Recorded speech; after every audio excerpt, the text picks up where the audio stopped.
Here are some really easy exercises that you can do to help with the strength and control of your shoulders, especially if you're coming back from something like a rotator cuff injury.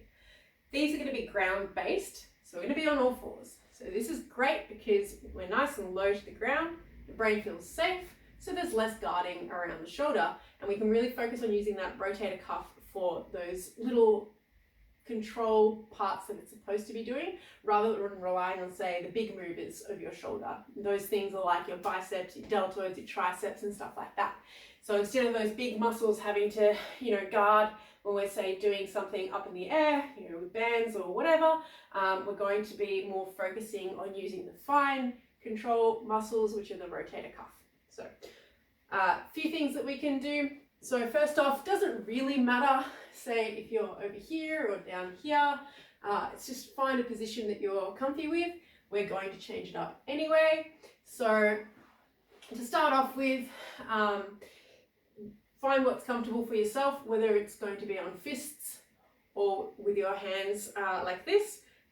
Ideally, hands is great, especially putting the pressure more through your fingers than through your palm, but do what's comfortable. So once we're on all fours, what we're just going to start off by doing is just some shoulder mobility things. So just go through the whole range of motion that shoulder has.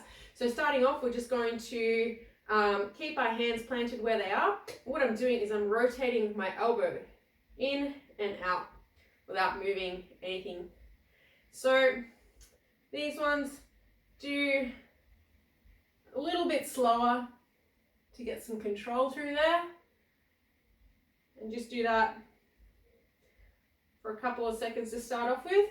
And the next thing that we're going to do is some shoulder blade push-ups. So what we're doing, I'm going to lock out my elbows, so they're not going to move. I'm just going to be moving my shoulder blade.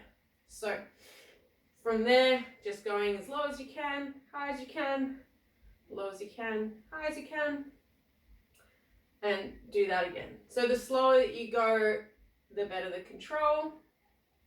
So really try and do that a couple of times till you feel comfy.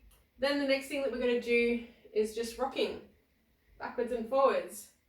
So this is really great because you're loading the shoulder through its normal range of motion. So that would be the equivalent of you doing this, but because you're on the ground, you're feeling stable, and you're really using those rotator cuffs to do this motion. Or should I say, to assist this motion. So another great thing to do is change the direction that you're going in. So what I mean by that is instead of just going up and down, you can also go from side to side, and you can really go as far as you want to go with this.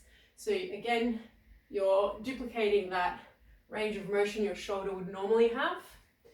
If you want to really go far, what you can even do is with the hand that's back there, is rotate it to face the ceiling once you get to the end.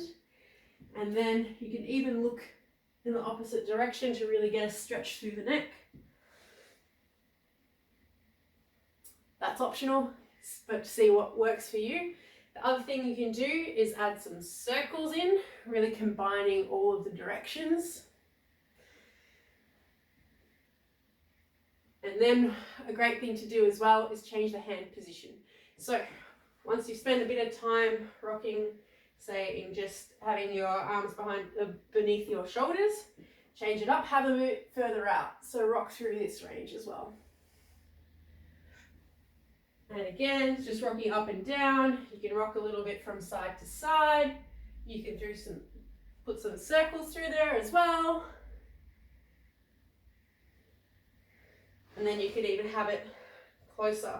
So when we're closer, we're putting more weight through it as well and working different ranges of motion. The other great thing to do is to change your hand positions up. So what you can do is you can bring a hand across to the other side and rock through there. So when I do, say, this side, I'm going to feel a nice big stretch through the shoulder. And I can change and go in lots of different hand positions. So wherever you like, the more variability that you get, the better. And again, you can go rocking up and down, left and right, and circles. The more combinations that you make, the stronger your shoulder's going to be in all kinds of directions in real life. So another thing that you can do after doing all these rocking in different directions is you can also start to reach in different directions. So just having one hand, and then you can reach to the sides, one side, another side. You can reach up to the ceiling. So that's going to put a bit of a different input through that shoulder that's going to have to stabilize. So just think about reaching for different targets. And again, you can move this hand into different positions whilst you do your reach. So all up, you want to spend at least 2 minutes a day doing the rocking. Just add different combination each day. Look, if you can do 5 to 10 minutes, that's even better.